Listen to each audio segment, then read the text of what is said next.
بسم اللہ الرحمن الرحیم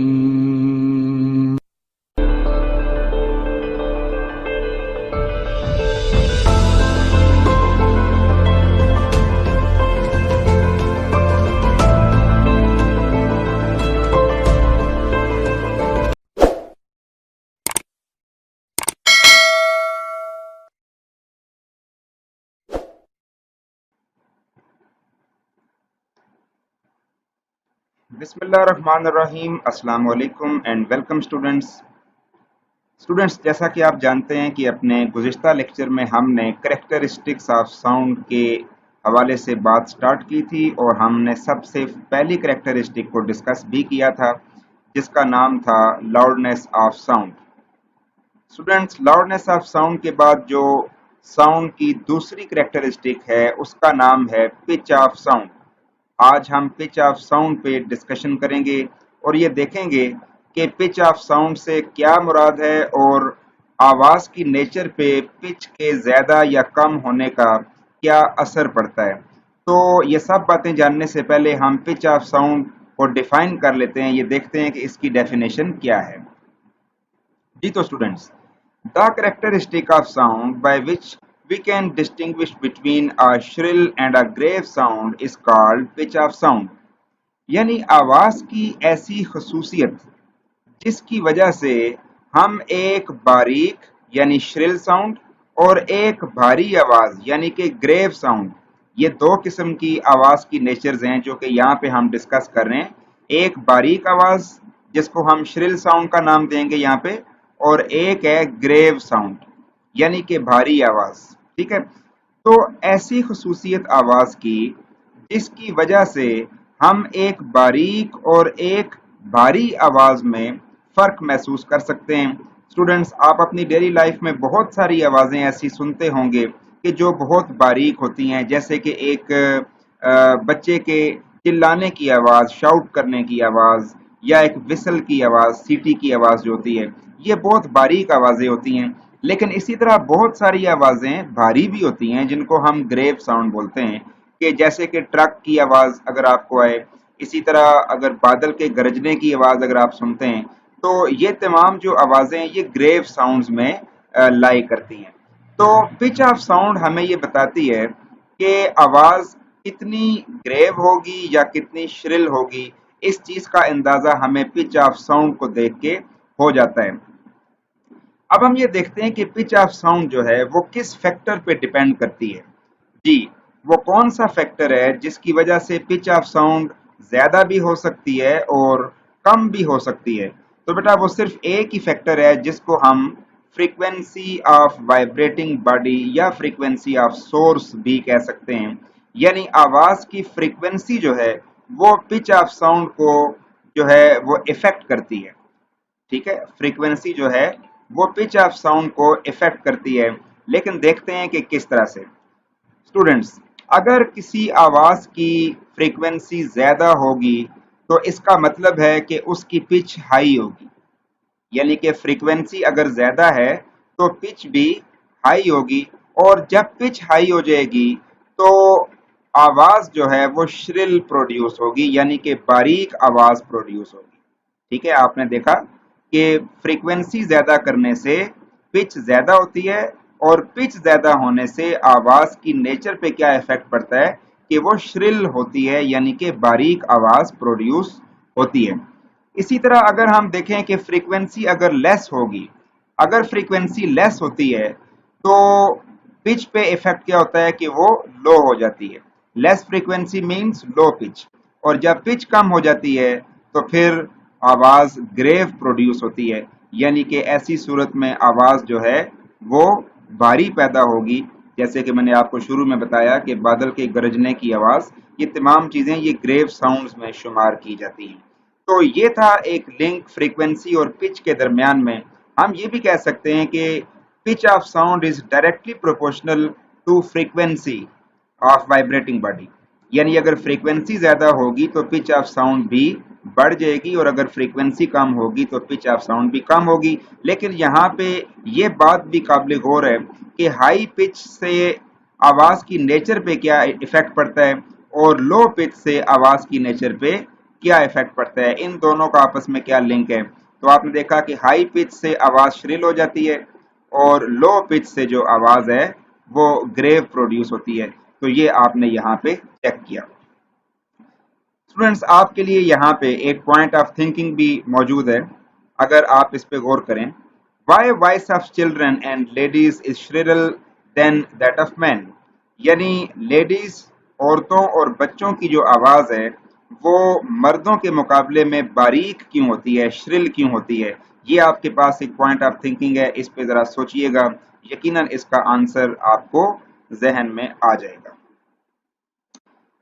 جی تو اسٹوڈینٹس اب ہم پچ آف ساؤنڈ کے حوالے سے کچھ ڈیلی لائف سے ایگزامپلس کو لے کے آ رہے ہیں کہ ہماری ڈیلی لائف میں پچ آف ساؤنڈ پہ ہم کس طرح سے اس کو ہم آبزرو کیسے کر سکتے ہیں. ٹھیک ہے، تو یہاں پہ ایک چھوٹی سی ایگزامپل ہے جو کہ سمجھانے کی غرض سے میں آپ کے سامنے پریزنٹ کر رہا ہوں. اسٹوڈینٹس یہ آپ کو اس پکچر میں ایک سائیکل کا ویل دکھائی دے رہا ہے. یہ سائیکل کا ویل ہے جس میں یہ جو آپ کو یہ راڈز اس طرح نظر آ رہی ہیں، ان کو سپوکس کہا جاتا ہے. ٹھیک ہے، آپ نے ان کا نام سنا ہی ہوگا. یہ سپوکس ہوتی ہیں. ٹھیک ہے، یہ اس کی سپوکس ہیں. ہم نے ایسا کیا کہ ایک کارڈ لے لیا، ایک پیس آف کارڈ ہمارے پاس ہے، اس کو ہم نے کچھ اس طرح سے یہاں پہ اس کے ساتھ اٹیچ کیا کہ جب یہ ویل گھمایا جائے گا تو یہ کارڈ جو ہے وہ اس کی سپوکس کے ساتھ ٹکرائے گا. اور آپ سوچیں کہ جب یہ ویل چلے گا تو یہ کارڈ جو ہے یہ اس کی سپوکس کے ساتھ کیونکہ ٹکرا رہا ہوگا تو اس وجہ سے یہ کارڈ بھی وائبریٹ کرے گا. اور جب یہ وائبریٹ کرے گا تو ایک خاص ایک مخصوص قسم کی آواز جو ہے وہ یہاں سے پروڈیوس ہوگی. اب ہم نے پچ آف ساؤنڈ پہ ایکسپیریمنٹ کرنا ہے، تو کچھ اس طرح سے ہوگا وہ کہ اگر آپ شروع میں اس ویل کو آہستہ آہستہ سلولی اس کو اگر آپ گھمائیں گے، ٹھیک ہے، تو یہ جو سپوکس ہیں اور یہ جو کارڈ ہے یہ آپس میں ٹکرائیں گے تو کارڈ کافی سلو سپیڈ سے وائبریٹ کرے گا. ہم یہ کہہ سکتے ہیں کہ کارڈ کی جو فریکوینسی ہے وہ اس صورت میں لو ہوگی. جب ویل آہستہ گھوم رہا ہوگا تو کارڈ سپوکس کے ساتھ ٹکرا کے جب وائبریٹ کرے گا تو وہ کافی لو فریکوینسی کے ساتھ وائبریٹ کرے گا. اور جب آہستہ آہستہ آپ ویل کو تیز کرتے جائیں گے، اس کی سپیڈ کو بڑھاتے جائیں گے، تو آپ یہ دیکھیں گے کہ اس کارڈ کی جو وائبریٹنگ فریکوینسی ہے وہ بھی آہستہ آہستہ ہائی ہونا شروع ہو گئی ہے. وہ آہستہ آہستہ ہائی ہونا شروع ہو گئی ہے، فریکوینسی بھی اس کی بڑھنا شروع ہو گئی ہے. اب آپ ذرا اگین اس چیز کی ان کی آواز کی نیچر پہ تھوڑا سا اگر غور کریں گے تو آپ کو یہ لگے گا کہ جب یہ ویل سلو گھوم رہا تھا تو کارڈ سے جو آواز پیدا ہو رہی تھی وہ کافی موٹی آواز تھی، یعنی کہ بھاری آواز تھی، جس کو ہم گریو ساؤنڈ کہتے ہیں. اٹس مین دیٹ کہ اس کی پچ جو تھی وہ لو تھی بیکاز فریکوینسی لو تھی. لیکن جب آہستہ آہستہ ہم ویل کو تیز کرتے چلے گئے تو فریکوینسی بڑھتی گئی، اور جب فریکوینسی بڑھتی گئی تو پچ ہائی ہو گئی، اور آپ نے یہ دیکھا کہ اس کارڈ کی جو آواز پروڈیوس ہو رہی ہے وہ آہستہ آہستہ باریک ہونا شروع ہو گئی ہے. تو اسٹوڈینٹس یہ ایک ایکسپیریمنٹ ہماری ڈیلی لائف میں ہے، اس کو ہم یہاں پہ ڈسکس کر رہے ہیں. اسٹوڈینٹس اس کے بعد اب ہم پچ آف ساؤنڈ پہ ایک پریزنٹیشن آپ کے سامنے یہاں پہ پیش کرتے ہیں، جس کو دیکھنے کے بعد آپ کو یہ ڈفرنس پتا چلے گا کہ فریکوینسی کے بڑھنے سے آہستہ آہستہ جو آواز ہے وہ کس طرح سے باریک ہوتی چلی جاتی ہے. اس چیز کو ہم ایک ویڈیو میں ابھی شو کرتے ہیں. جی اسٹوڈینٹس یہ آپ دیکھ رہے ہیں کہ یہ سگنل فریکوینسی ابھی شو ہو رہی ہے 20 ہرٹز. یہ ہمارے پاس ایک سگنل فریکوینسی ہے جو 20 ہرٹز فی الحال شو ہو رہی ہے. جی تو اسٹوڈینٹس اب ہم اس کو یہاں سے سٹارٹ کرتے ہیں. آپ یہ دیکھیں کہ یہ آہستہ آہستہ اس کی جو فریکوینسی ہے وہ گریجولی انکریز ہو رہی ہے. ٹھیک ہے، آہستہ آہستہ اس کی فریکوینسی میں ایک آپ کو اضافہ نظر آ رہا ہے. ٹھیک ہے، ہم اس کو تھوڑا سا فارورڈ کرتے ہیں. دیکھیں اس کی فریکوینسی بڑھتی جا رہی ہے، لیکن ابھی اس کی کوئی آواز ہمیں سنائی نہیں دے رہی کیونکہ ہمارے جو کان ہیں وہ اتنی فریکوینسی کو سینس نہیں کرتے. آہستہ آہستہ آواز آ رہی ہے.